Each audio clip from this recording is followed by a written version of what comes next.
Bienvenue sur La Pépite, le podcast des passionnés de tarot qui veulent créer leur idéal de vie. Je suis Cécile, tarologue, coach et formatrice. J'accompagne les personnes audacieuses à avoir les cartes en main pour créer et vivre la vie qui leur ressemble grâce à la Tarot School pour démarrer et approfondir leurs connaissances du tarot et à l'Académie des Tarotpreneurs pour développer leurs entreprises avec le tarot comme allié.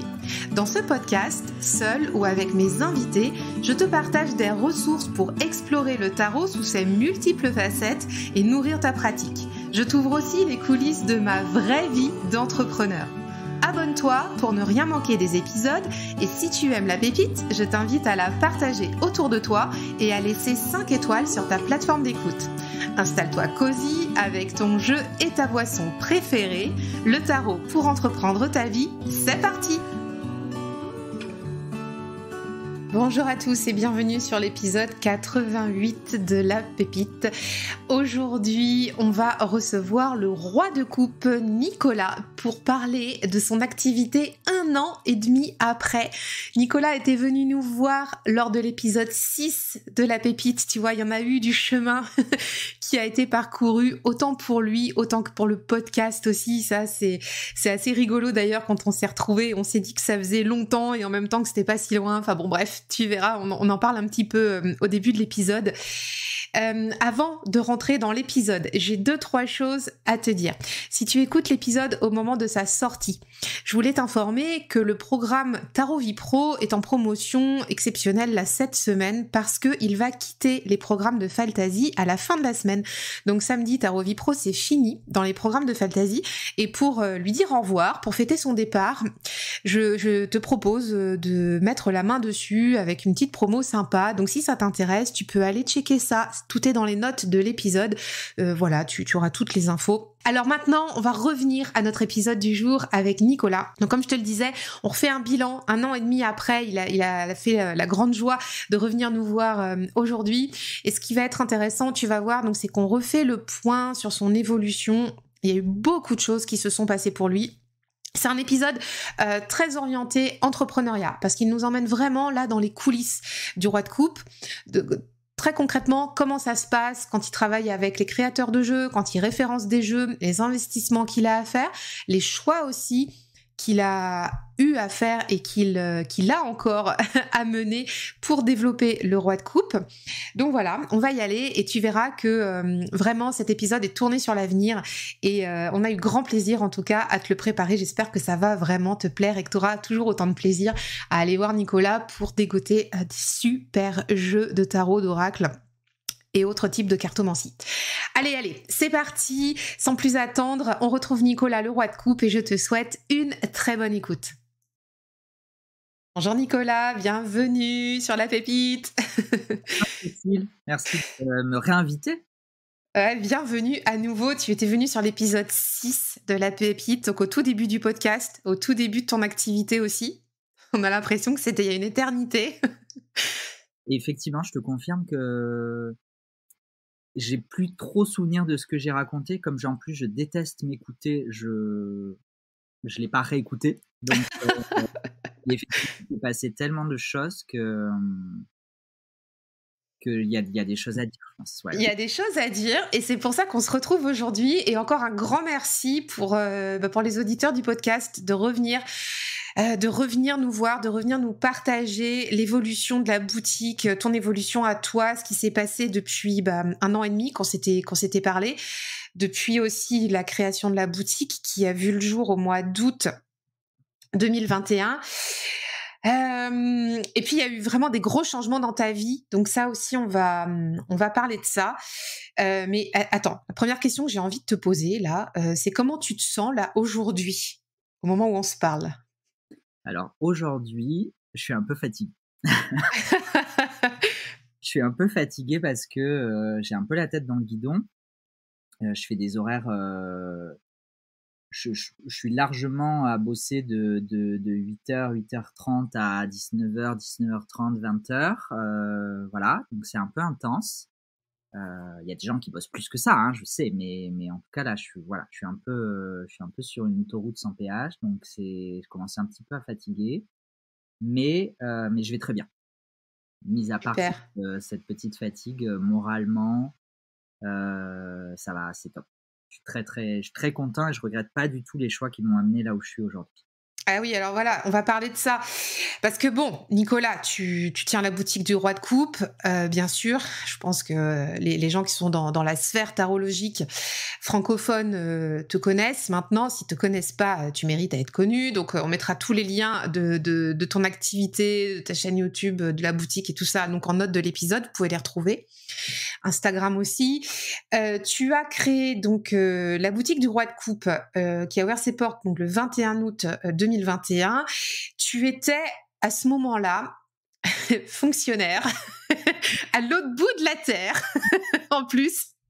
Pour pas simplifier le truc, la boutique étant basée en France, donc avec une gestion à distance, est-ce que tu peux brièvement nous raconter à nouveau les premiers pas de la boutique et nous raconter ce qui s'est passé depuis l'ouverture?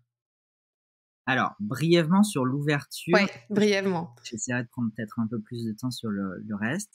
Donc effectivement, je suis toujours officiellement fonctionnaire au ministère des Affaires étrangères et à l'époque, j'étais encore affecté auprès de l'ambassade de France à New Delhi. Donc j'étais en Inde.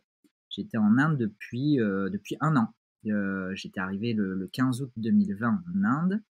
Et l'idée de la boutique est venue lors d'un confinement chez mes grands-parents en quarantaine, puisque c'était l'époque des quarantaines à l'été 2021. Donc je revenais d'Inde et j'avais 15 jours de quarantaine imposés chez mes grands-parents, où je n'avais absolument rien à faire, rien à prévoir, personne à voir, voilà, juste à mettre les pieds sous la table, merci mamie, et à dormir, à bouquiner, à barboter dans la piscine, et voilà. Et l'idée de cette boutique est venue. Et à l'époque du premier podcast, je m'en rappelle parce que c'est un mot vraiment qui définit pour moi le mieux cette aventure. Ça a été une injonction. J'ai vraiment ressenti ce besoin de créer cette boutique comme une injonction. Fallait le faire. Je ne peux pas l'expliquer autrement. Il fallait le faire maintenant, tout de suite. Et du coup, la boutique s'est ouverte en 2 mois en étant rattachée à l'activité, à la société de ma mère, puisqu'en tant que fonctionnaire, évidemment, je ne pouvais pas avoir d'activité a fortiori commerciale secondaire. Ouais, voilà. Et juste pour les auditeurs qui nous écoutent, si vous voulez avoir donc toute l'histoire, toute la genèse du projet, c'est dans l'épisode 6 de La Pépite. Je vous remettrai aussi le lien parce que tu y expliques davantage justement comment ça s'est créé, dans quel état d'esprit t'étais, les enjeux, les challenges que tu as relevés, etc. Donc, mais aujourd'hui, on est là pour parler de la suite. Mais si vous voulez avoir tous les détails, épisode 6 sur le podcast. Voilà. Donc la suite, donc nous, on avait enregistré peut-être fin septembre ou je sais Ouais, c'est ça. Donc c'était tout frais. C'était tout frais, ça faisait 1 mois que la boutique était ouverte et Oui. j'ai déjà connu une petite notoriété dans le monde du tarot, en tout cas sur Instagram principalement, parce que ça reste pour le moment encore la sphère disons la plus facile pour partager et se faire connaître, en tout cas pour moi à l'heure actuelle. Depuis, la boutique n'a cessé de grandir, à la fois en termes de nombre de commandes, qui étaient donc gérées par ma mère qui était en France, qui, la pauvre, avait prévu une 30aine de commandes par mois et s'est vite retrouvée à une 40aine par semaine. Et donc ça, c'était à peu près quand, du coup, ça, de la montée en charge? Disons que assez rapidement, ça a été, on va dire peut-être décembre, janvier, c'était acté. Ouais, voilà, d'accord. On était sur un rythme d'une 40aine par semaine avec des hauts, des bas évidemment. C'est jamais régulier, l'entrepreneuriat et le commerce, mais on va dire à peu près. Et donc la boutique allait très bien. Moi, je prenais un plaisir immense à gérer ça. J'apprenais tous les jours. Enfin, vraiment, c'était top. Je découvrais de nouveaux jeux, j'importais de nouveaux jeux. Enfin, on est quand même passé. Moi, j'ai ouvert avec une dizaine d'articles en ligne. Aujourd'hui, on est à plus de 400, dont une centaine hors stock. Mais on pourra en parler de pourquoi je peux pas tout avoir tout le temps. Oui. On va parler de ça aussi pour que nos auditeurs comprennent bien aussi le mode de fonctionnement de travailler avec des tarots et des créateurs indépendants. Et donc, je prenais énormément de plaisir. Et en parallèle, mon travail en Inde auprès de l'ambassade s'est fortement dégradé, en tout cas pour moi. C'est comme ça que je l'ai vécu. Après, c'est toujours nuancé, on peut toujours. Mais en tout cas, moi, je l'ai très très mal vécu surtout à partir de... Il y a eu un petit coup déjà en novembre 2021, donc très rapidement après l'ouverture de la boutique. Et après, ça n'a cessé de se dégrader au premier semestre 2022. Ou limite, moi, je peux parler, je peux le dire, hein, moi, je me considérais limite comme harcelé. Hein. Donc, voilà. Où on m'a mis de côté sur plein de projets, sur beaucoup d'activités que j'avais, voilà, parce qu'il y a des petits privilèges que moi je ne supporte pas, et si on veut les garder, c'est préférable de ne pas avoir quelqu'un qui vient rappeler que ce n'est pas comme ça que ça devrait être. Voilà. Notamment, entre autres. Et puis dans un contexte d'expat à l'autre bout du monde, enfin un peu en vase clos. Alors je connais pas ce type de contexte parce que je n'ai jamais vécu ça, mais en plus j'imagine que c'est un peu particulier quand tu es à l'autre bout du monde avec des Français expats pour travailler et en petite communauté, quoi. Je vais faire un petit aparté ministère des Affaires étrangères, qui est quand même un ministère extraordinaire. Je pense que c'est une des plus belles administrations de la République. Qui offre des opportunités à la fois professionnelles et de vie incroyables, hein, puisque en moyenne, tous les 3 ans, tu peux changer de vie, tu peux changer de travail, tu peux changer de pays, enfin, c'est vraiment extraordinaire.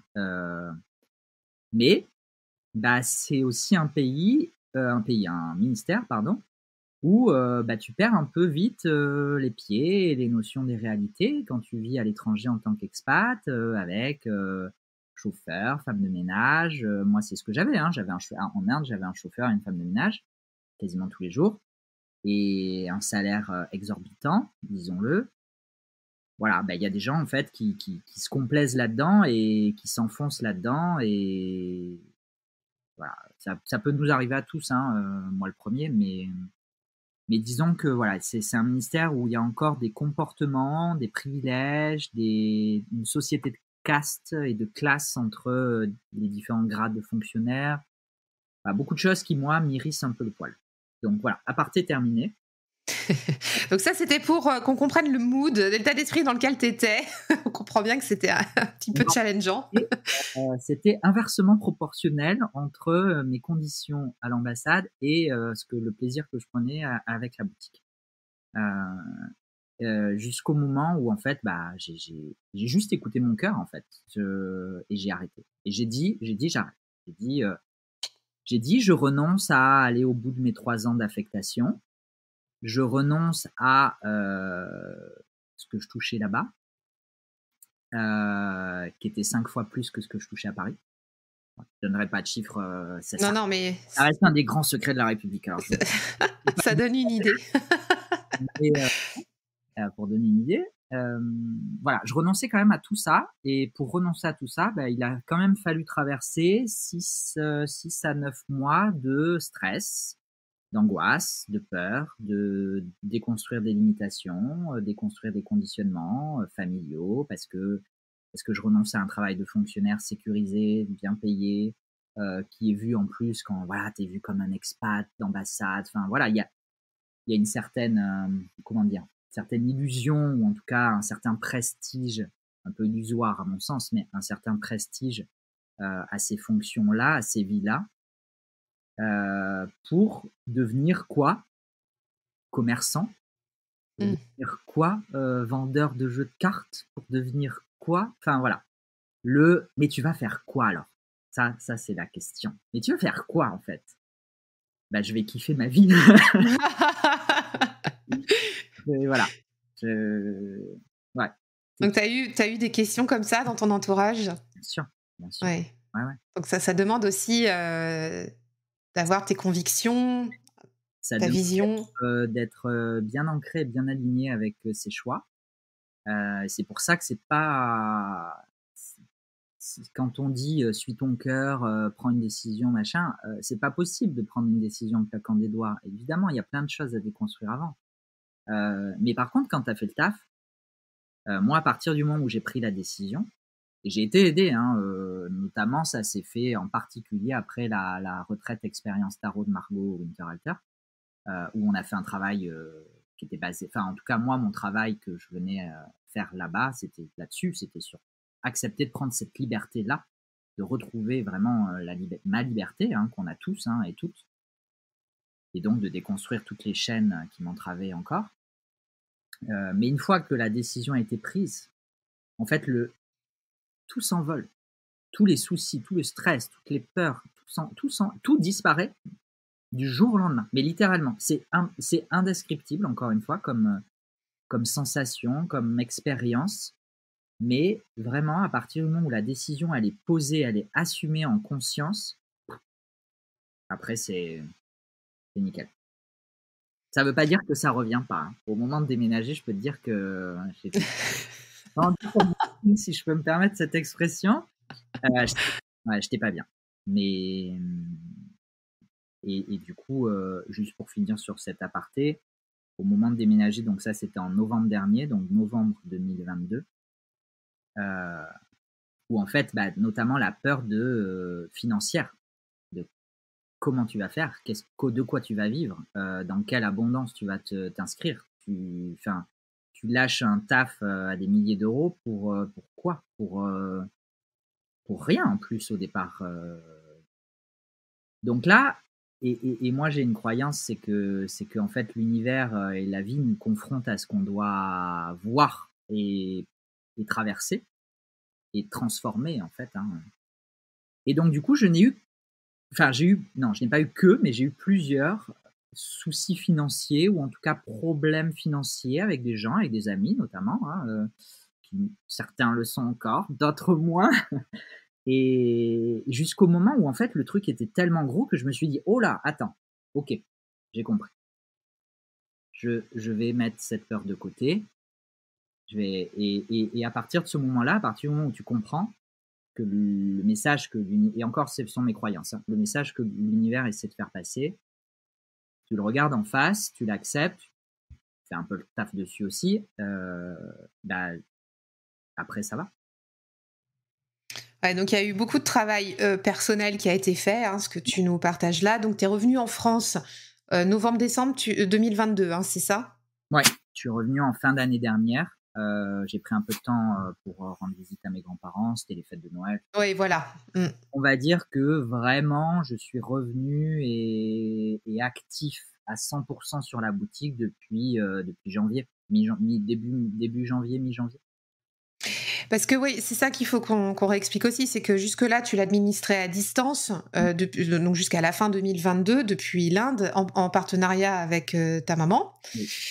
Et maintenant, donc, tu es à nouveau sur place, en tout cas pour gérer la boutique. Alors, on parlait de la montée en charge tout à l'heure. Je pense que c'est la bonne transition là pour pouvoir expliquer aussi ce qui s'est passé au niveau du développement de la boutique. Donc, moi, ce que je retiens quand même de ton partage là, depuis le début de l'épisode, c'est qu'il y a eu un gros travail personnel qui a été fait et que c'est super que tu l'aies partagé parce je sais qu'il y a des auditeurs du podcast qui sont dans des mouvements de vie aussi et qui peuvent s'interroger sur comment faire les choses. Et comme tu disais tout à l'heure, quand on se dit suivre son cœur, c'est pas suffisant. Il y a un autre travail à faire derrière. Il y a des décisions à prendre. Il y a des choses, des actes à poser. Donc merci d'avoir partagé ça, parce que je pense que ça va aider beaucoup de personnes. Et on va pouvoir maintenant tranquillement passer à l'évolution de la boutique, puisque la boutique, elle a pris son envol, tu disais, assez rapidement, et que ta maman, elle a dû gérer pas mal de commandes au début, mais c'est bien, plus que c'était imaginé. Enfin, en tout cas, ça a été exponentiel, hein, c'est ça, au niveau des commandes.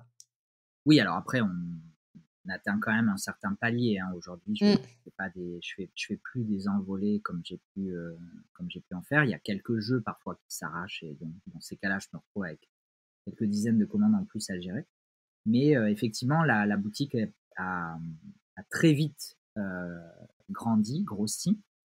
Elle a très vite rencontré son public et merci à toute cette clientèle fidèle, hyper enthousiaste, même parfois quand moi j'y crois plus ou quand parfois je me dis oh là, et que voilà, tu as des messages de remerciement, des rappels que sans cette boutique, on serait obligé d'aller chercher à droite, à gauche, que ça nous coûterait un bras, etc.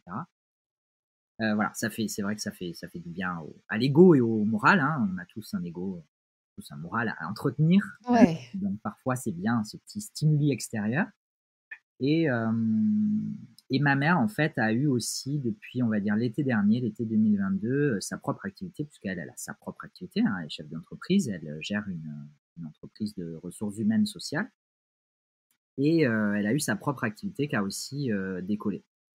Ou en tout cas, elle a été très sollicitée sur cette période-là. Donc, en fait, ça s'est compliqué à partir de l'été dernier. Ensuite, il y a eu le Tarot Festival fin septembre, à la suite duquel en fait, la fin du Tarot Festival a coïncidé avec la fin de sa période comptable et fiscale. Donc, du coup, ce qui nécessite de faire un inventaire, de faire le bilan comptable, etc., etc. Ça, c'était fin septembre. Le bilan comptable, on l'a finalisé mi-janvier, je veux dire. Oh la vache. Voilà. Pardon. Ok. Donc, en fait, c'était devenu ingérable et heureusement que je suis rentrée. Parce que, tu vois, si j'étais pas rentrée, eh ben, j'aurais pas forcément dû fermer boutique complètement, mais en tout cas, j'aurais clairement dû fermer les robinets à très forte pression. Ouais. Parce que c'était devenu, elle touche pas terre, hein, ça continue encore un peu, j'espère que ça va se réguler, ça devrait se réguler, mais parce qu'elle aussi embauche, hein, elle a embauché entre-temps. Mais voilà, c'était devenu ingérable, donc heureusement que je suis rentrée, et maintenant, ben, j'ai 4 ou 5 mois de compta à rattraper, je suis plutôt à jour sur mes commandes, donc ça c'est plutôt chouette, mais ça me prend énormément de temps. C'est très chronophage, donc c'est vrai que j'ai un peu accéléré aussi le processus, c'est-à-dire qu'au début, ma mère, elle enveloppait ça dans du papier de soie, etc., des petits papiers cadeaux. Bon, j'ai un peu abandonné le papier de soie, j'avoue, depuis quelques semaines. Les gens l'auront probablement remarqué, mais en fait, ça me fait gagner 3 fois plus de temps. Je commence à automatiser l'édition des étiquettes aussi, parce que jusqu'à présent, jusqu'à là, il y a quelques semaines, on retapait toutes les étiquettes d'envoi, Mondial Relais ou Colissimo, puisque c'est les 2 services qu'on propose, on retapait tout à la main, manuellement. Ben voilà, donc en fait, effectivement, je prends le temps, ça prend du temps, c'est encore en chantier, mais j'essaie vraiment de passer d'une gestion amateur, puisque c'était ça, hein, très concrètement. Moi, j'y connais rien au commerce, j'y connaissais rien à la gestion d'entreprise, j'y connaissais rien à l'entrepreneuriat, j'ai jamais fait d'études d'économie, ni rien quoi que ce soit. Ma mère a une expérience de gestion d'entreprise, mais commerce, vente de produits, d'import, etc. Pareil, c'était assez neuf. Donc on passe d'une gestion très amatrice à l'idée, c'est vraiment de, si ce n'est d'industrialiser, en tout cas de professionnaliser. Ouais, c'est très intéressant que tu partages ça aussi parce que derrière, il y a des enjeux financiers, il y a des enjeux humains. Parce que comme tu l'as dit, tu t'es mis en disponibilité de ton métier de fonctionnaire. Donc c'est pas non plus pour enfiler des perles gratuitement, hein. L'idée c'est qu'aussi que la boutique elle soit rentable et je pense qu'on va là aussi en parler, puisque ce que tu viens d'expliquer, par exemple, un truc tout bête, mais qui fait vraiment sens dans le quotidien, c'est comment dire, réduire le temps d'emballage, par exemple, des colis. Ça te fait gagner du temps pour faire autre chose et qui va permettre d'optimiser encore d'autres process, etc. Donc ça c'est ça, je pense que les gens peuvent comprendre aussi. Et moi, ce que j'aimerais te poser comme question aussi, c'est de quoi, en fait, tu vois, comment te dire? Quand tu es rentrée, en fait, comme tu étais loin, quand tu avais ton boulot 100% salarié, je pense que tu faisais probablement le plus urgent, le plus tout ce qu'il y avait à faire au plus vite, toi, straight to the point, le truc comme ça. Et quand tu vois, t'es arrivé là dans ta boîte à temps plein, c'est là où tu as commencé certainement à enlever les couches. Tu vois? Si tu vois un peu l'idée là, comme un millefeuille que tu as commencé à les gratter en dessous. Et qu'est-ce que tu as ressenti là à ce moment-là? Parce que, comme tu disais, il y avait 5 mois de retard dans la compta. Hein, qu'est-ce que tu as commencé à sentir quand tu as enlevé les couches là? Alors, je te cache pas que c'est parfois un peu démoralisant quand même, hein. Enfin, il y a des moments où je me sens overwhelmed, comme disent les Anglais. Tu te sens débordé et vraiment, tu te dis, mais jamais tu vas t'en sortir, que la tâche, elle est trop énorme. Donc ça arrive, hein, clairement. Le mois de janvier, je pense qu'il a été un peu confrontant pour tout le monde. Enfin, moi, je dormais 10 heures par nuit et j'étais encore fatigué derrière. Ouais, on avait juste envie, je pense, c'était tous d'hiberner un peu en janvier. Il y a eu cette énergie très très lourde. Ça va mieux, hein, je commençais aussi à prendre des vitamines, etc. Il y a le soleil qui est revenu sur, Ouais. sur la côte basque, puisque c'est là où je suis installé pour le moment. Donc ça va mieux. Et puis surtout aussi, on s'est installé dans des bureaux. C'est-à-dire qu'on a sorti tout le stock qui était dans l'appartement de ma mère. Donc autant dire que c'était aussi ça devenu ingérable. Et puis en moi en plus en revenant y vivre, elle toute seule c'était devenu invivable, mais alors avec moi en plus, on circulait plus. Enfin, fallait se conditionner. Enfin, c'était voilà. T'avais partagé des photos sur Instagram. On avait l'impression, franchement, vu de nous, hein, de notre téléphone, que ça montait jusqu'au plafond, qu'il y en avait partout. Ça monte pas jusqu'au plafond, mais il y en avait partout. Je te confirme, il y en avait sur la table basse, il y en avait dans le salon, dans la chambre, dans le couloir, il y en avait. La vache. Donc là, on a déménagé le stock dans des bureaux qu'on prenait à la base pour l'activité RH de ma mère, encore une fois, mais qui devait aussi, dans l'idée, de mon retour, servir à entreposer le stock. Sauf que du coup, maintenant, on a des bureaux dans nos bureaux, donc j'y travaille. Enfin voilà, donc il y a un nouveau rythme qui s'est installé que j'avais pas forcément début janvier, qui fait que entre le soleil, le rythme d'aller physiquement dans un autre espace, le fait de prendre un peu de vitamine aussi, tout ça fait que ça va mieux. Je suis un peu moins démoralisé, puis je commence aussi un petit peu à non pas avoir le bout, hein, parce que j'en suis loin sur les 4-5 mois de comptage, j'en suis encore très très loin d'être à jour. Hein. Je pense que j'ai peut-être fait 10% et encore. D'accord. Mais les choses avancent en fait. Tu vois, il y a une progression. Le stock a été déménagé. Les bureaux sont arrivés, on a installé des bureaux. Puis après, on a installé l'informatique. Puis voilà. Donc là, maintenant, on est en train de revoir l'organisation du stock parce que j'ai pas assez de. En fait, j'ai des boîtes à tiroirs, mais qui montent. Ça arrive même pas à la moitié du mur. Il y a une perte d'espace énorme. Moi, à chaque fois, je suis obligé d'ouvrir les tiroirs, fermer les tiroirs. J'ai 40 cartons qui s'empilent à côté parce que j'ai pas assez de place pour tout. Donc, on va prendre des grandes bibliothèques sur tout un pan de mur. Voilà. Enfin, les choses se mettent en place doucement, mais sûrement. Et de voir cette progression-là, c'est encourageant. Et ça permet de ne pas se sentir complètement sous la vague. Ce qui est aussi ce que je trouve aussi intéressant dans ce changement de vie, c'est que ce que tu disais, quand j'étais fonctionnaire en Inde, j'avais quand même mon travail de fonctionnaire. Hein, je faisais quand même mon travail. donc j'avais mes horaires de bureau. Et je bossais sur la boutique le matin avant d'aller bosser, le soir en rentrant du bureau, les week-ends et toutes mes vacances. Donc effectivement, j'étais arrivé à zéro, très peu de vie sociale. Je me suis quand même pris quelques vacances, heureusement. Mais voilà, c'était un petit peu, c'était devenu un petit peu épuisant parce qu'en fait, j'avais plus le temps de lire, j'avais plus le temps de plein de choses. Donc là, j'essaie, même si j'ai un rythme assez soutenu en ce moment, j'essaie quand même de me préserver mes week-ends.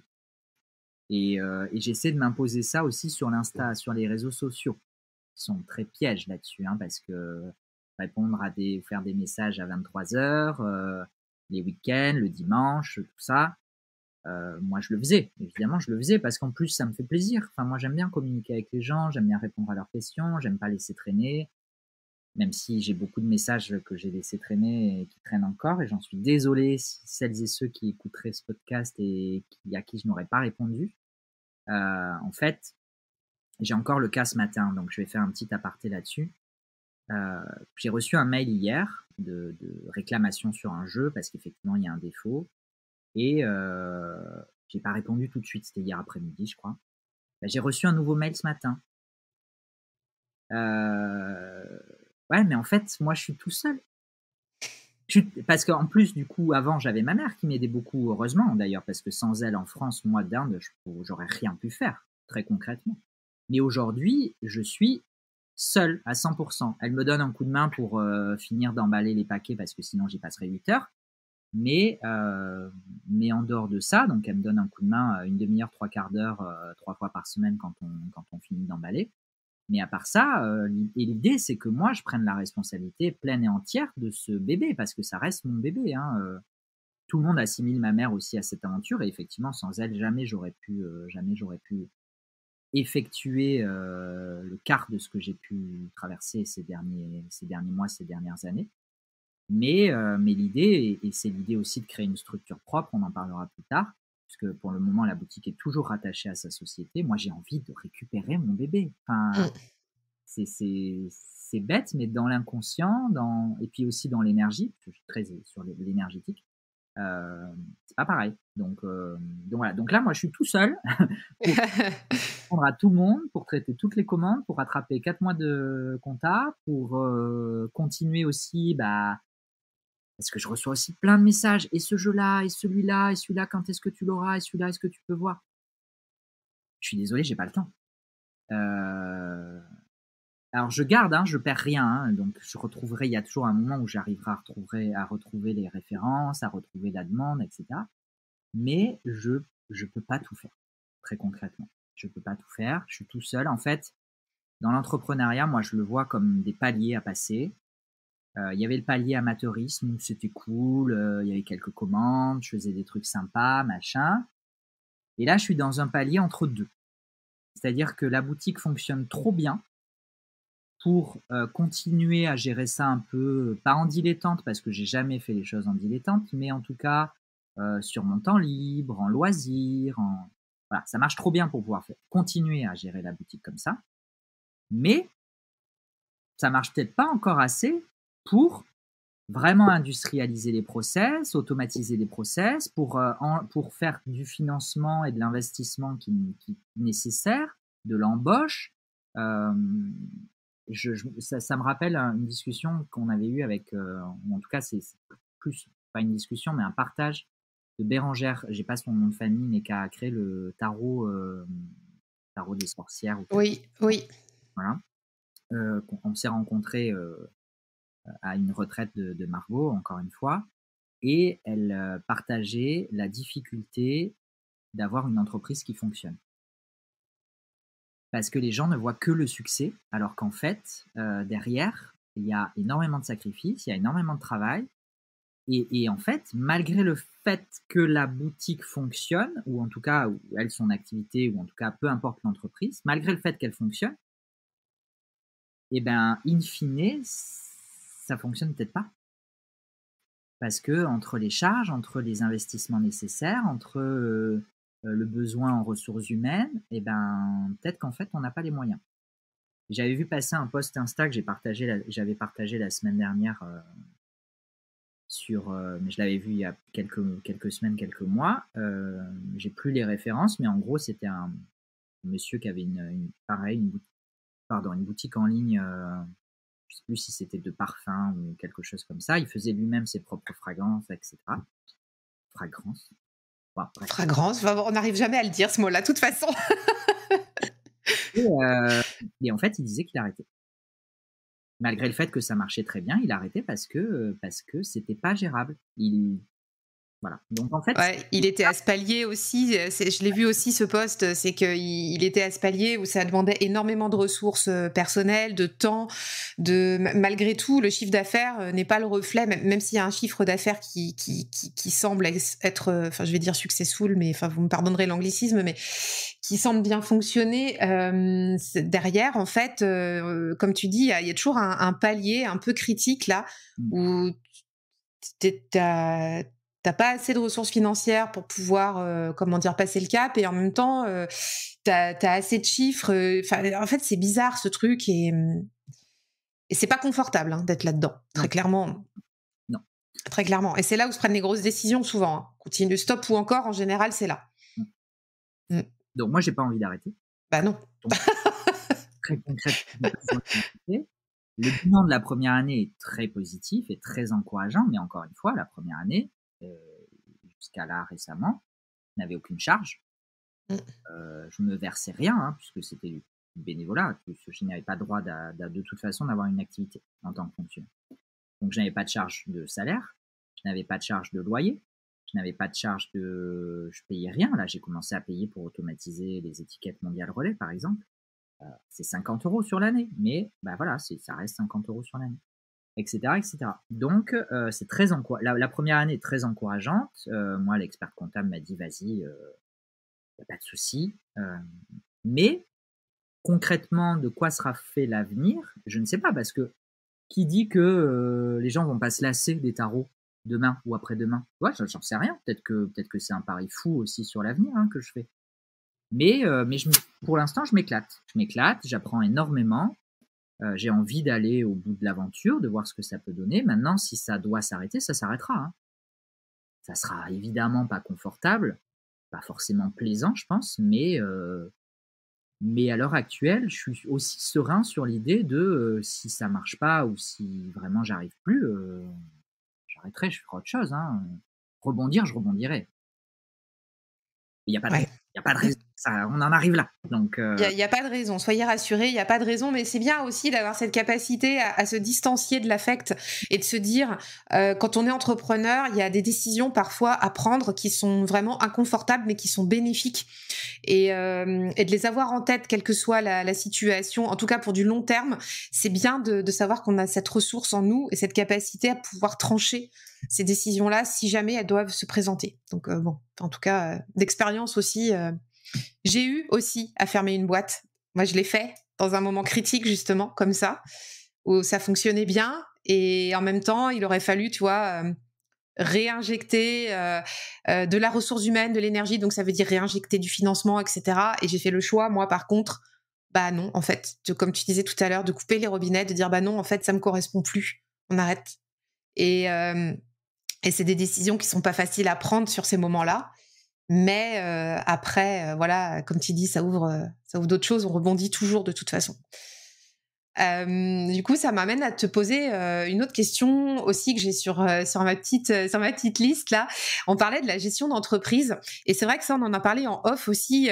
La question, c'est qu'est-ce que ça implique, tu vois, de travailler avec des créateurs indépendants, de pouvoir avoir une boutique de tarot indépendant. Et il y avait une question que je t'avais posée parce que là, je suis complètement ignorante là-dessus.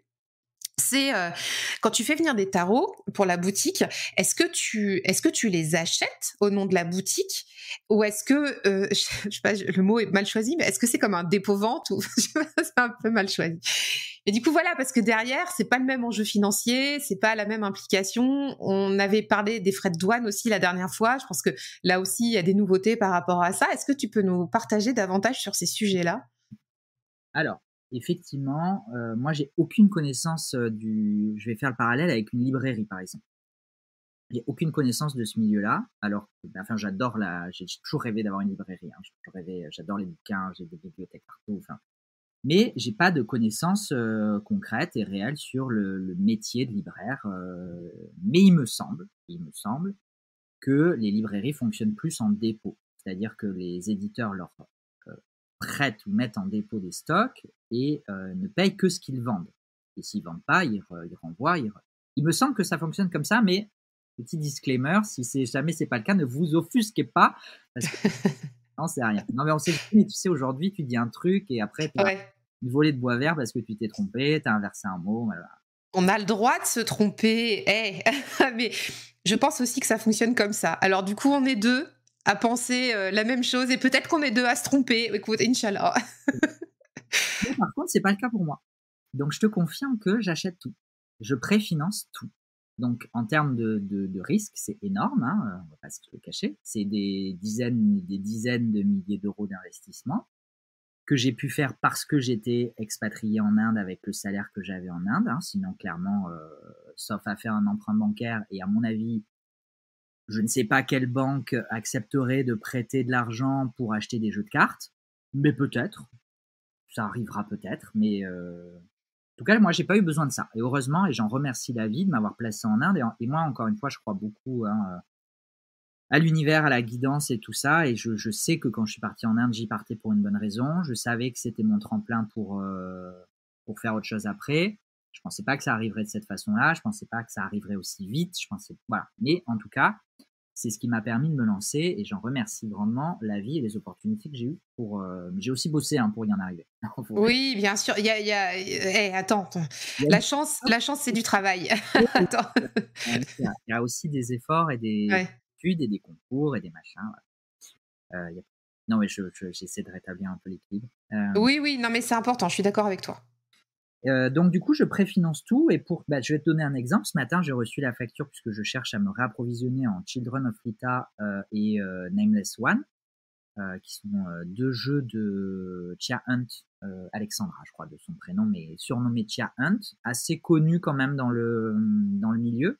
Des jeux qui restent un peu quand même pas élitistes, mais en tout cas c'est pas le jeu standard, quoi. C'est pas le plus abordable en termes d'approche et financière aussi, hein, d'ailleurs. Mais voilà. Bon, ben là, j'ai une facture de 4 000 €, je crois. 4 ou, non, je crois que c'est 4 000 ou 5, ouais, 4 000. Et sur ces 4 000 €, j'ai 1 000 € de frais de port. Parce que j'importe aussi des grimoires, et les grimoires, ils pèsent à eux seuls 4 ou 5 kilos. Oui, oui. Donc ça, effectivement, je le paye. Je l'achète. Donc je paye ça. À l'arrivée, je vais payer des frais de douane. Je vais normalement pas payer de la TVA, ou alors elle me sera facturée et je la récupérerai, puisque je suis une entreprise, donc je la facture sur mes ventes, mais je la récupère sur mes achats. Et ce que je paye aussi, c'est les frais de dédouanement. Oui, ah là là là là. Qui sont généralement plus élevés que les frais de douane. C'est énorme. Et attends, tu peux expliquer ce que c'est, ça, les frais de dédouanement, pour que les gens se rendent compte de l'absurdité du truc? Alors, les transporteurs tels que UPS, FedEx, DHL, Chronopost, La Poste, tous ces transporteurs-là, maintenant qu'on a l'obligation de déclarer en douane et de payer des douanes sur tout colis qui arrive de l'extérieur de l'Union européenne, en fait, ces transporteurs-là font l'avance en douane, font les démarches en douane pour payer ces frais, et du coup, facturent ces démarches. Donc UPS, c'est 16 balles maintenant. C'était 15, c'est passé à 15,90 de mémoire. La Poste, c'est au mieux 5, au pire 8, je crois. Voilà, mais on tourne assez facilement autour de 13, 14, 15, 16, même parfois jusqu'à 20 €. Alors que parfois, les frais de douane, c'est 13 balles aussi, hein, ou 15 balles aussi. Voilà, donc c'est au moins autant, si ce n'est parfois plus. Et la petite subtilité qui me rend fou, c'est par exemple cette commande que je n'ai pas encore finalisée parce que j'ai pas l'argent sur mes comptes, donc il faut que je me fasse des virements, etc. Ça aussi, ça prend du temps, ça rajoute. Voilà. C'est la réalité derrière la vitrine. Mais du coup, une fois que j'aurai finalisé cette commande auprès de Chia Hunt, je recevrai donc a priori, il y a 6 colis, je crois. C'est réparti en 6 colis. C'est envoyé, il me semble qu'elle envoie par UPS, et UPS me prendra des frais de dédouanement de 15,90 € sur chaque colis. Et non pas sur la commande. Donc 6 colis égale 15,90 fois 6. Donc, tu as intérêt de provisionner, enfin de prévoir tout ça aussi dans le prix de revente, parce que du coup, ça t'oblige aussi à demander au créateur combien de colis il va y avoir. Enfin bon, tu le sais, comment dire? Parce que ça fait partie du prix de revente après, on est d'accord? Si tu as une surprise, par exemple, on te dit il y a 5 colis, mais en fait, tu en as 10, toi, tu t'y retrouves plus au niveau du montant. C'est pour ça que moi, je ne calcule quasiment jamais mes prix de vente avant de recevoir. J'ai parfois des difficultés. Par exemple, FedEx, on a rarement la facture au moment de payer, de dédouaner. On la reçoit parfois plusieurs semaines ou plusieurs mois après, voire parfois on la reçoit jamais, hein, donc on est obligé de batailler pour la récupérer. Donc dans ces cas-là, c'est un pari. Sur le mass market aussi, je peux pas moduler mes prix sur du mass market. Je pense à US Games, comme ça aussi, ça fait partie de l'évolution de la boutique. On est passé un peu, je peux pas tout raconter, sinon on prendrait 8 heures, mais sur le mass market, je peux pas non plus faire des prix pif. Donc en fait, je m'aligne. En fait, je prends le prix en dollars et je rajoute 1 €. Voilà, comme ça, c'est transparent. C'est ce que je pratique pour les jeux US Games. Donc là, en fait, je marche beaucoup moins, effectivement, parce que je paye quand même des frais là-dessus, et que en plus, c'est des prix plus réduits, donc forcément, les marges sont plus réduites aussi, etc. etc. Mais effectivement, ça rentre dans le prix de vente final, évidemment. Sinon, je peux fermer boutiques. Et on en parlait en off aussi avant d'enregistrer, c'est pour ça qu'il y a parfois tu as des fluctuations de tarifs. Bon, c'est pas non plus, c'est pas des fluctuations à 50 €, on s'entend, mais tu peux pas en fait garantir un tarif identique. Tu vois, par exemple là, tu me parlais d'une Nameless One. Je sais pas, la dernière fois où il a été référencé, c'était il y a plusieurs mois peut-être. Là, tu peux pas garantir le même tarif. Alors effectivement, ça m'arrive d'ajuster mes prix un petit peu à la hausse, parfois aussi un petit peu à la baisse. Ça m'est arrivé. Et d'ailleurs, je m'en excuse s'il y a des gens qui achètent un jeu à 45 et qu'ils le voient à 42 quelques mois après. Je suis désolé.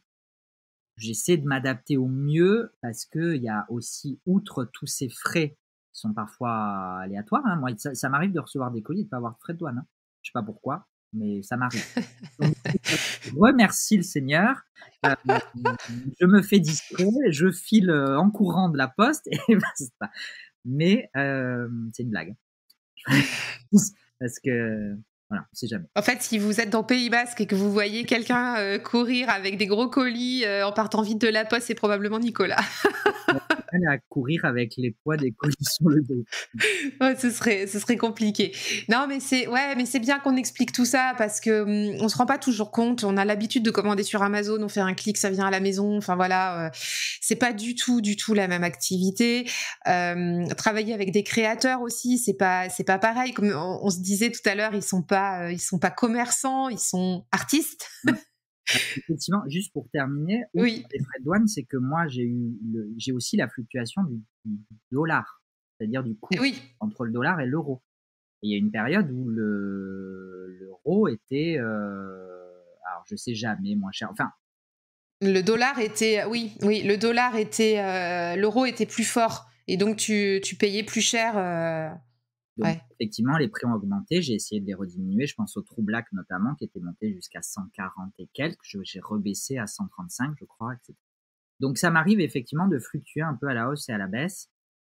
C'est le jeu du marché. Là, pour le coup, c'est surtout le jeu du marché du cours du change. Et aussi, il faut que je le dise avant de passer à la deuxième question sur la relation avec les créateurs de jeux, c'est que jusqu'à présent, je n'avais pas besoin de me payer.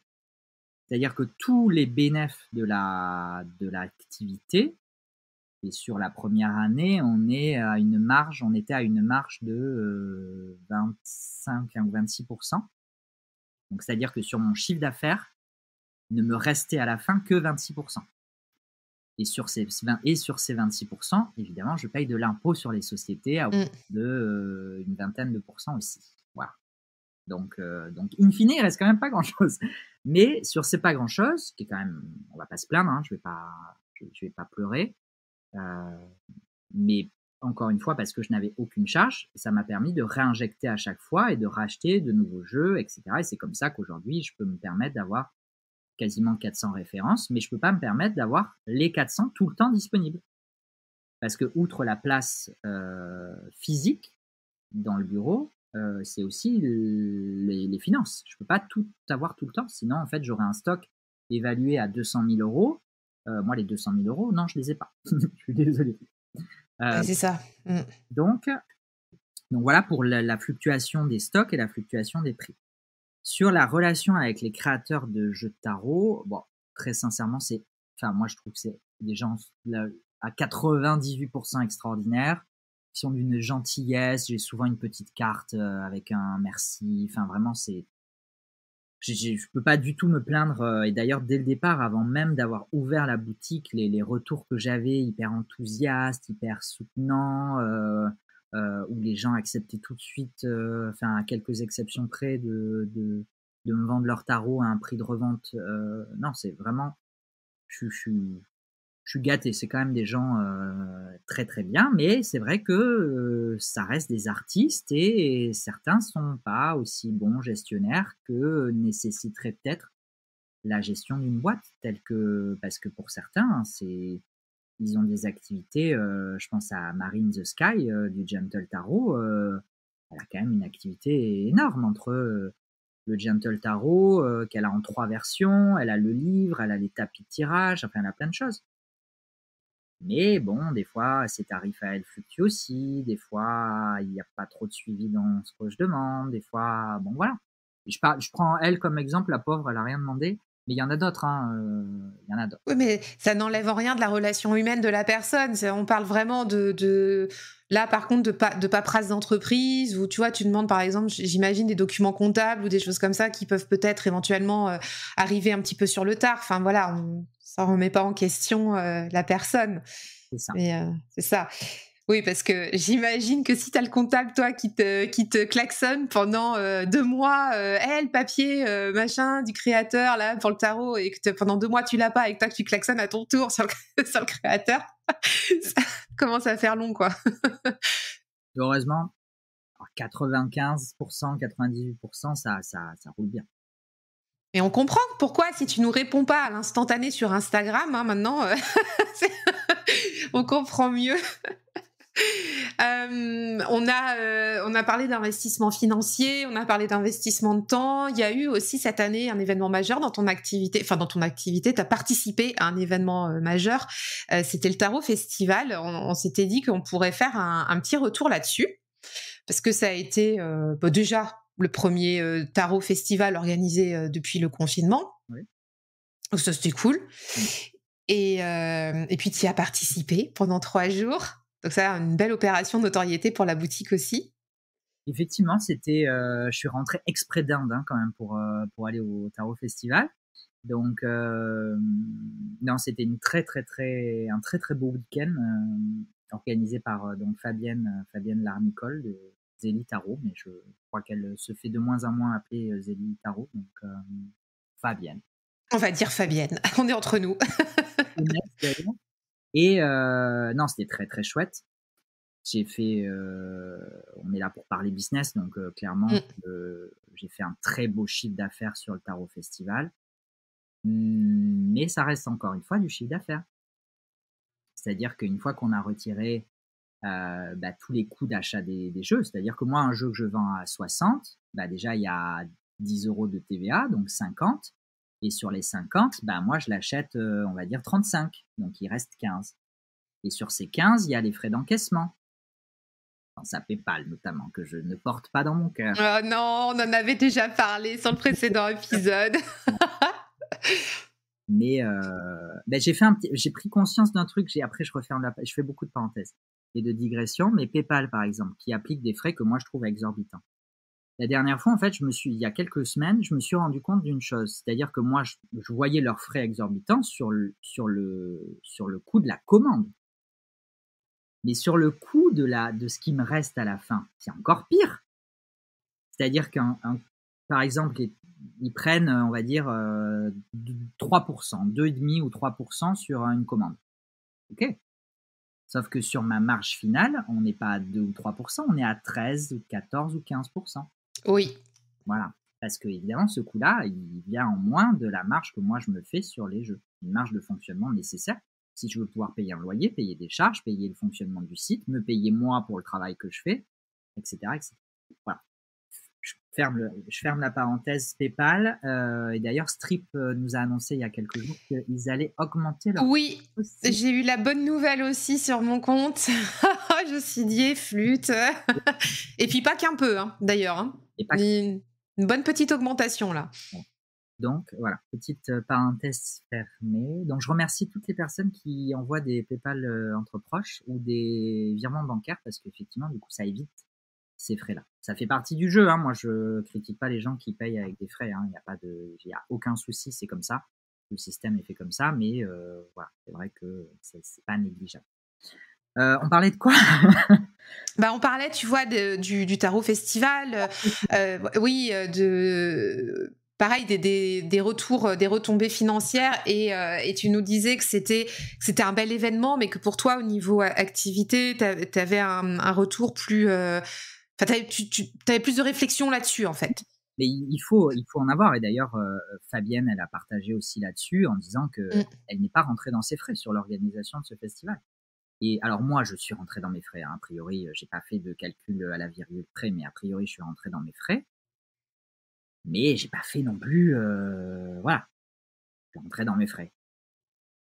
Mais quand on compte tout le travail qu'il y a derrière de préparation, en amont pour préparer les stocks, les transporter, etc., les amener, les installer sur place, le travail épuisant, parce que c'est épuisant un festival. Moi, je l'ai vu, j'ai dormi comme une loque le lendemain, j'étais épuisé. Et puis après, il faut rentrer, il faut ranger, il faut refaire l'inventaire, il faut tout ça.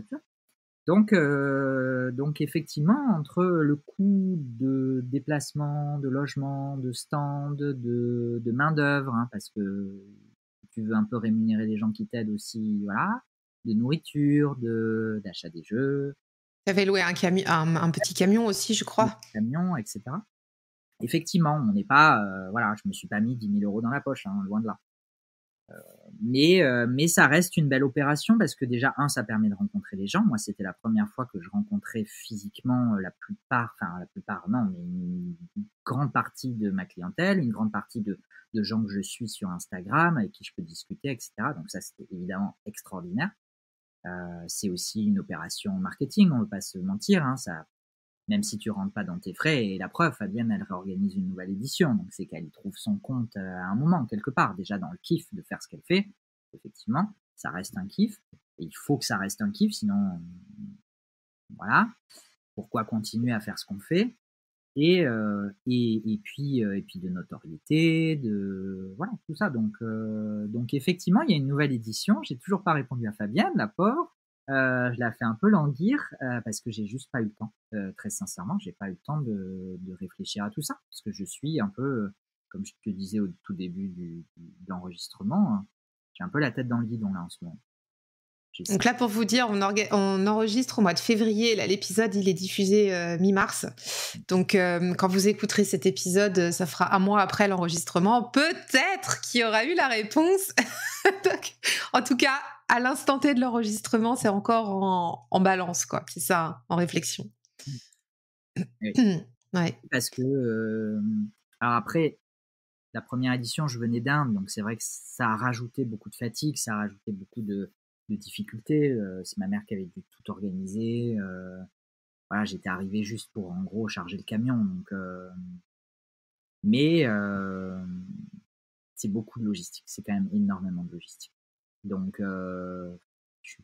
je sais pas si ça en vaut la peine. Alors, je sais que les gens seraient ravis d'avoir un stand où ils peuvent fureter, regarder, découvrir. Mais Là, t'avais amené combien de jeux au Tarot Festival? je sais même pas, j'ai plus la liste en tête, mais effectivement, j'avais vu très gros.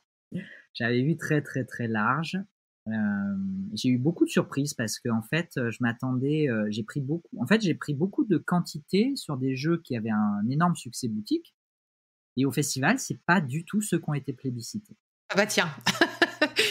Ouais, comme quoi. Donc oui, je suis reparti avec beaucoup, mais parce que j'avais pris trop, hein, ça je le sais. Mais en même temps, si je voulais avoir un peu de tout, un peu, tu vois, il fallait aussi, j'avais gardé beaucoup d'exclusivité. Donc oui, je suis arrivé avec beaucoup, je suis reparti avec un peu moins, mais toujours beaucoup. Et effectivement, j'ai eu énormément moins parler d'argent, parce qu'il n'y a pas que ça dans la vie qui compte. Mais j'ai eu beaucoup de surprises sur les achats, les ventes, parce que déjà, c'était très différent d'une journée à l'autre. La première demi-journée, c'était les gens m'attendaient. C'était les professionnels, c'était les passionnés, c'était les intervenants, les conférenciers. Voilà, les gens c'était la sphère vraiment, tu vois, la sphère, le noyau de la sphère tarot. Donc j'ai fait, en fait, la première demi-journée, j'ai quasiment autant vendu que les journées entières suivantes. Parce que voilà, les gens ils savaient ce qu'ils venaient, ils savaient ce qu'ils venaient chercher.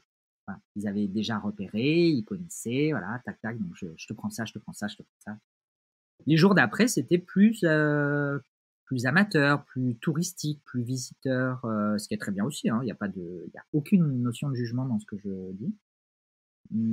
Et du coup, c'était effectivement totalement différent d'une journée à l'autre. J'ai pas du tout vendu les mêmes articles. C'était très surprenant. J'ai vendu des choses que je vendais pas du tout en boutique. Les gros succès boutiques comme les Harry Potter, le Somnia, s'il était un peu parti, mais pas tant que ça. Moi, je m'attendais à repartir à vide du Somnia, je m'attendais à partir à vide du Harry Potter, je m'attendais à partir à vide du Hawk Ashenthorn, je m'attendais à partir à vide, et pas du tout. Donc c'est bien aussi de changer un peu voilà, de changer un peu de perspective, de changer un peu de dynamique. C'était intéressant aussi. Donc, ouais, c'est bien. C'est bien. Puis t'as pu rencontrer tes clients en réel aussi. la magie aussi des événements comme ça. Ouais, et tu vois, ça est aussi un peu frustrant parce que, bon, déjà, c'était ma première opération de ce type. Ouais. Je suis pas quelqu'un d'hyper, hyper à l'aise, avenant, je suis en public. Je suis quand même un garçon à la base un peu réservé. J'essaie de me sortir de tout ça, de cette réserve et le fait d'être aligné avec, son activité, il participe, hein, d'ailleurs. On est quand même plus à l'aise quand on aime, ce qu'on fait et qu'on voilà, on partage plus facilement aussi là-dessus. Mais voilà, je suis pas le plus exubérant, donc et puis en fait sur un salon, tu as du monde donc tu peux pas prendre 10 minutes pour discuter avec quelqu'un parce que tu as quelqu'un qui attend de voir tel truc, tu as quelqu'un qui veut poser une question, puis il faut quand même garder un œil. Je veux pas On sait jamais ce qui peut se passer sur un stand, sur un salon, tu vois? Mmh. Une petite main baladeuse est vite arrivée donc même si encore une fois, je pense qu'on est quand même dans des milieux qui se veulent, bienfaisant, spirituel, donc moi je suis pas du genre à craindre, tu vois? Moi j'ai pas de problème à partager sur ce que je fais, sur ce que je gagne, sur ce que je voilà. Ma mère est plus réservée là-dessus, par exemple. On a des désaccords là-dessus, parce que je travaille avec ma mère beaucoup encore, donc on a des désaccords là-dessus. Ça fait partie de l'envers du décor aussi, même si on s'entend sur énormément de choses et qu'on partage énormément de choses, on n'est pas toujours d'accord sur tout. Mais voilà, moi je suis pas du genre à, vouloir me protéger absolument, à vouloir faire attention à tout absolument. Mais bon, bah, tu es quand même sur un stand, quand tu as 10 personnes Mmh. autour de tes jeux, bah, tu essaies quand même d'avoir l'œil un peu partout. Voilà, c'est parti du Ouais, donc ça mobilise beaucoup d'attention, de vigilance et je comprends que tu es bien, bien fatigué après les 3 jours. Et puis avec toute la compta qu'il y avait à faire, comme tu nous as dit tout à l'heure, voilà, ça devait être, une période, assez stressante. J'ai une dernière question pour pouvoir, enfin, 1 ou 2 parce que la dernière, elle sera vraiment toute petite. La dernière question, c'est vers quoi se dirige, le roi de coupe pour la suite? Du coup, qu'est-ce que tu ambitionnes pour la boutique? alors, je t'avoue que ça reste encore très obscur parce que, là, je suis vraiment très sincèrement, je me projette pas au-delà de quelques mois parce que là, je sais que je suis dans le dur. J'ai cette comptabilité à rattraper, à mettre d'équerre. J'ai, le site à retravailler pour le rendre un peu plus maniable, navigable, parce que là, pour chercher un jeu, c'est un peu compliqué, j'en ai conscience. Donc je veux l'améliorer. J'aimerais bien passer peut-être aussi sur une version un peu anglophone quand même, ou en tout cas avoir une partie des ressources traduites. J'ai un petit peu commencé, mais les commandes du site, elles, restent en français, donc à voir si je passe sur une version anglaise, parce que j'ai aussi une clientèle de plus en plus extra francophone. Donc ça, c'est intéressant aussi. J'ai envie de continuer sur cette voie-là. Ça me paraît à la fois nécessaire pour la viabilité et la survie de la boutique, et en même temps, moi, ça me plaît, parce que j'ai cet attrait pour l'étranger, pour l'anglais, etc. Donc une clientèle européenne, c'est ça? Oui, quand même, Mmh. principalement, effectivement. Pas mal, Pays-Bas, Allemagne, beaucoup, pays scandinaves, pas mal aussi. Après, ça reste des proportions, Mmh. très faibles par rapport à France-Belgique, hein, très clairement. Mais un petit peu Portugal, un petit peu Italie, voilà. Et puis des gens qui reviennent et ça, c'est chouette, ça fait plaisir. Heu, cette fidélité et c'est que ce que je fais, a priori, ça plaît, ça convient, voilà. Même s'il y a plus de papier de soie, Ça c'est pas grave. on a traité tout le monde, tout va bien. Il y a tout l'amour dans le colis, c'est pas grave.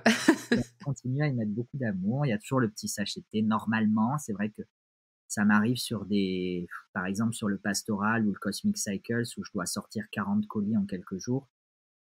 J'avoue que j'ai pas toujours mis le sachet de thé. Bon, Ah, alors attention là, attention, sujet, sujet gravissime. un petit mot normalement aussi. Je mets toujours un petit mot de remerciement. Alors, c'est vrai que parfois c'est difficile de se renouveler sur les petits mots, donc ça peut être redondant, mais voilà, j'essaie quand même de toujours mettre une attention. En tout cas, parce que ça me paraît important. En tout cas, moi, c'est ma façon de travailler. C'était celle de ma mère aussi avant, etc. Donc, voilà, j'y mets beaucoup d'énergie positive et d'amour dans ce que j'envoie. Et donc voilà, donc là, tu vois, sur ces quelques mois, vraiment, donc il y a cette partie-là, vraiment à remettre un peu sur les rails la boutique.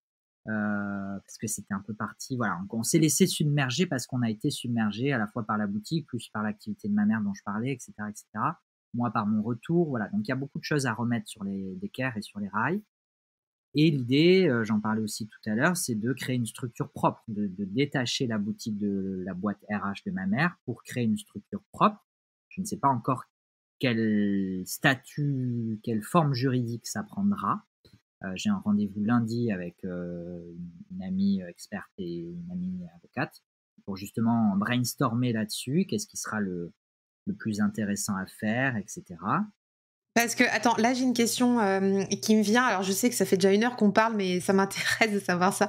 Le stock actuel, il est donc du coup dans l'entreprise de ta mère. Oui, Et ça c'est un sujet aussi, hein, quand tu vas changer de statut, parce qu'il va y avoir la passation de stock.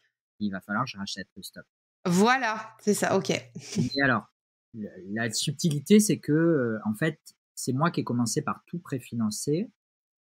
Et en fait, donc moi, comme je suis associé dans la boîte RH de ma mère, je préfinançais par un compte d'associé. La boîte me rachetait ce que je préfinançais, elle me remboursait ce que je préfinançais. Donc en fait, moi, je préfinance et la boîte me paye le jeu quand il arrive, en gros.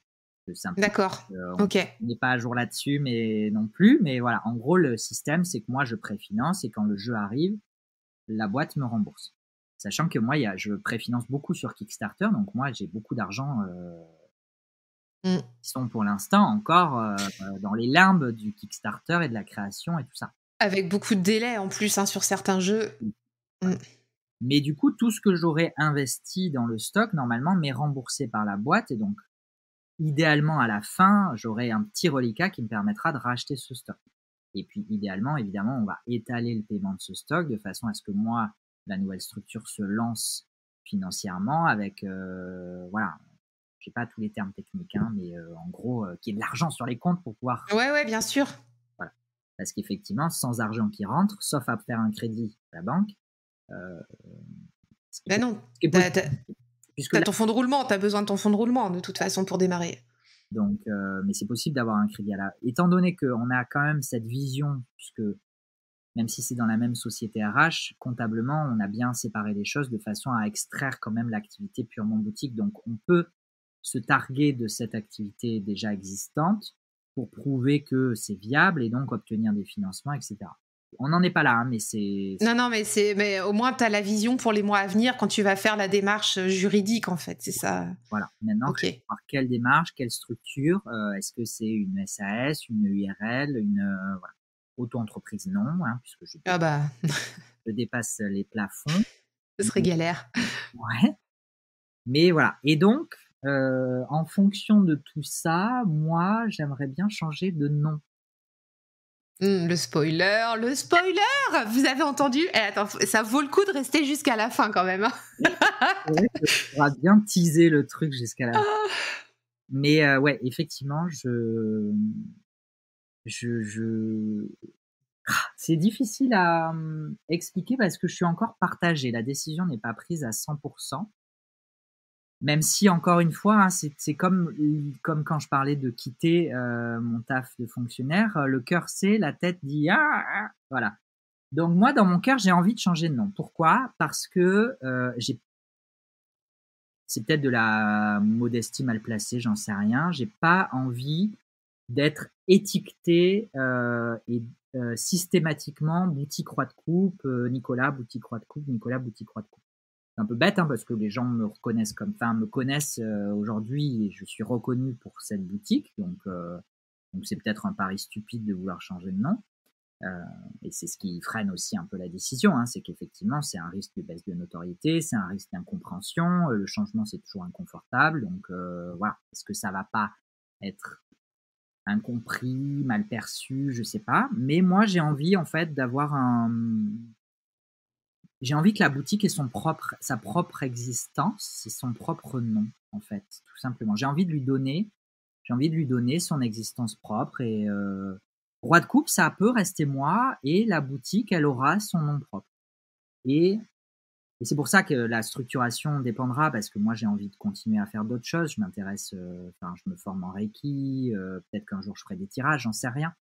Donc, est-ce que je le fais dans le cadre de la boutique? Est-ce que je le fais en dehors? Comment s'organise tout ça? C'est justement tout ce qu'il faut déterminer dans les mois à venir. Mais en tout cas, j'aimerais bien changer de nom, effectivement, pour avoir quelque chose de beaucoup plus englobant, de beaucoup plus inclusif, de beaucoup plus large que le seul roi de coupe. Pourquoi s'en tenir au roi de coupe? On a 78 cartes, et encore si on s'en tient qu'au tarot, on pourrait aussi s'ouvrir à des oracles, on pourrait s'ouvrir à d'autres outils ésotériques, il y a plein de choses. Donc effectivement, j'ai cette idée-là qui germe. Je ne sais pas si on ira jusqu'au bout,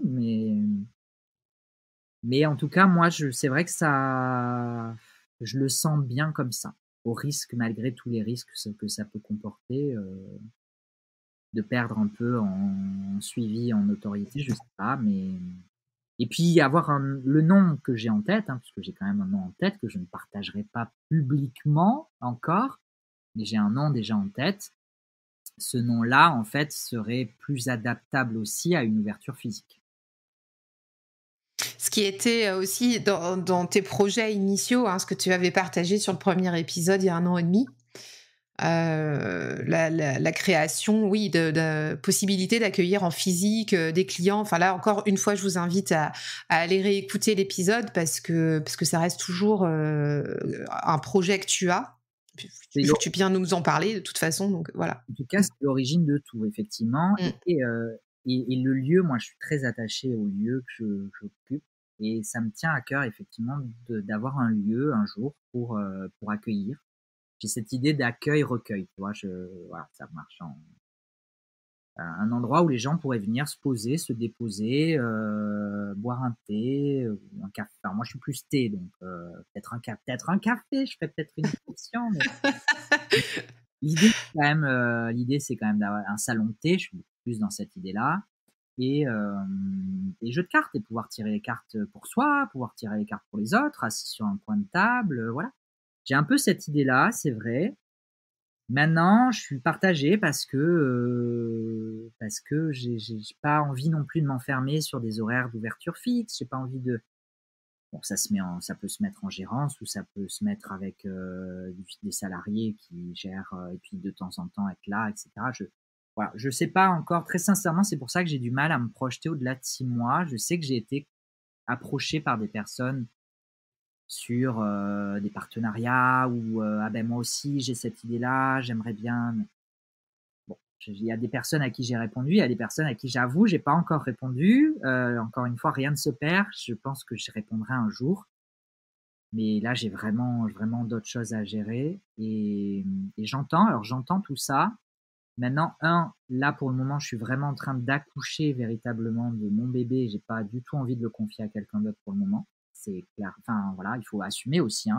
Je comprends. Petit sentiment quand même de possession là-dessus. J'ai pas envie de m'en déposséder tout de suite. Peut-être qu'un jour je travaillerai avec d'autres gens. Peut-être qu'un jour il y aura des partenariats. J'en sais rien. En tout cas, c'est pas à l'heure, pas pour le moment. Et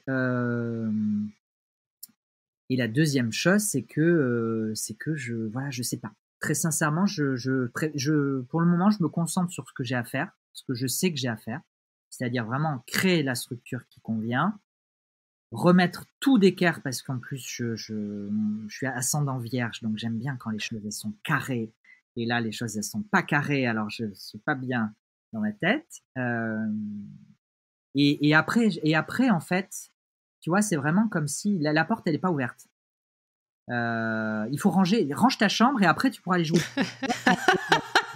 C'est la métaphore canalisée par mes guides.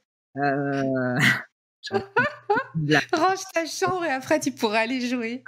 J'ai d'abord ma chambre à ranger, et après, je pourrai aller voir à l'extérieur ce qui s'y fait, ce qui s'y passe, et ce que je pourrais y faire. Ouais, on sent que c'est en train de germer, on sent que c'est en train d'infuser là tout ça. C'est vraiment ce que tu partages, et qu'il y a des réflexions de fond là qui sont en cours.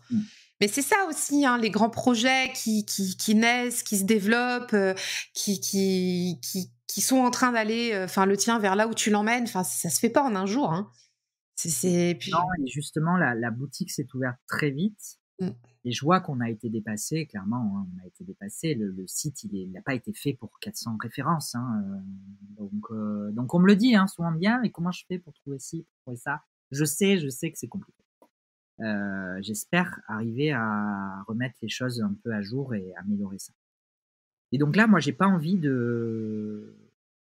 C'est comme un arbre, hein, si t'as pas les racines solides, l'arbre, au Mm. vent, il s'envole. Donc là, moi, j'ai vraiment envie d'accentuer sur l'enracinement, d'avoir la structure, le fonctionnement, de bien remettre tout, que ce soit fonctionnel. Une fois que les choses elles seront posées, fonctionnelles, définies, tu vois, avec des process, avec des automatisations, avec des habitudes, c'est à ce moment-là où tu peux commencer à déléguer et ouvrir ton esprit à d'autres choses. Mais en attendant, voilà, c'est vraiment la priorité. Et je sais que ça va me prendre encore, là, tu vois, on est mi-février, j'en ai au moins jusqu'à cet été, au moins. Bien sûr. Je me projette pas après, pour le moment. Donc, voilà. Eh bien, c'était très, très, très enrichissant, Nicolas, cet échange. J'ai adoré vraiment tous les partages que tu nous as fait. En plus, en toute transparence sur plein de points. C'était vraiment fort. J'espère que les personnes qui nous ont écoutés là jusqu'à la fin, ça fait un bon moment qu'on papote, ont aussi compris les enjeux, les challenges, ont pu voir aussi les coulisses, parce que tu as ouvert les portes hein, des coulisses là pendant cet épisode. Et je te remercie vraiment du fond du cœur d'être revenu et d'avoir accepté à nouveau de partager l'envers du décor du Roi de Coupe. Merci à toi. Tu sais, moi, j'adore. Enfin, c'est ma vie, quoi, littéralement. Hein. C'est devenu littéralement ma vie, quasiment à plein temps en plus. Et j'adore ce que je fais parce que j'apprends tous les jours, parce que j'adore les objets que je vends, parce que j'aime cette relation clientèle, cette relation aux autres. Donc moi, j'adore partager là-dessus. Donc c'est toujours un plaisir. J'espère que je me suis pas trop éparpillé d'ailleurs. Non, c'était très clair. Et puis pour le côté, tu vois, entrepreneuriat dans ce domaine-là. Enfin, moi, je trouve que tu as reposé aussi des bases, tu as reposé tu vois, on disait tout à l'heure, on parlait de la chance. Ben non, mais il y a du travail aussi. Enfin, c'est important aussi de se redire ces choses-là et que et tout n'arrive pas en un jour. Et je pense que c'est vraiment aussi ce qu'on peut percevoir là de ton partage. C'est que tu as posé des actions, tu as réussi à faire des choses, tu as mis en place des choses, mais voilà, il y avait des temps de réflexion, des temps. Ce que tu dis, ça me fait penser à Iéna. Je vais encore citer quelqu'un. Oh, vas-y, oh, mais on l'adore, Yelna.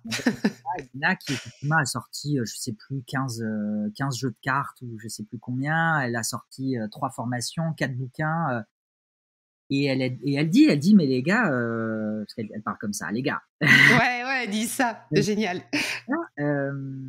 Oui, j'ai sorti tout ça en 1 an et demi, mais c'est 30 ans de maturation, c'est 30 ans d'apprentissage, c'est 30 ans de pratique, c'est 30 ans d'études, et c'est ça en fait, c'est que effectivement la boutique est venue très très vite, mais parce que les choses étaient prêtes aussi derrière.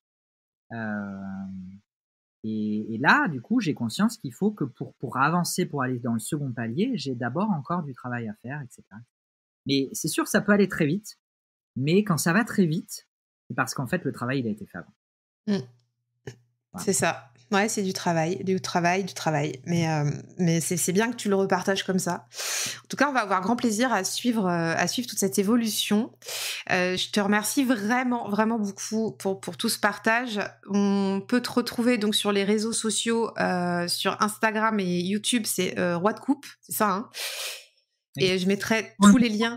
C'est toujours Roi de Coupe. Oui, c'est toujours Roi de Coupe. Donc, si c'est amené à évoluer, nous ferons les modifications. Le lien aussi de la boutique en ligne se retrouve dans les notes de l'épisode. Donc, vous avez tous les liens là.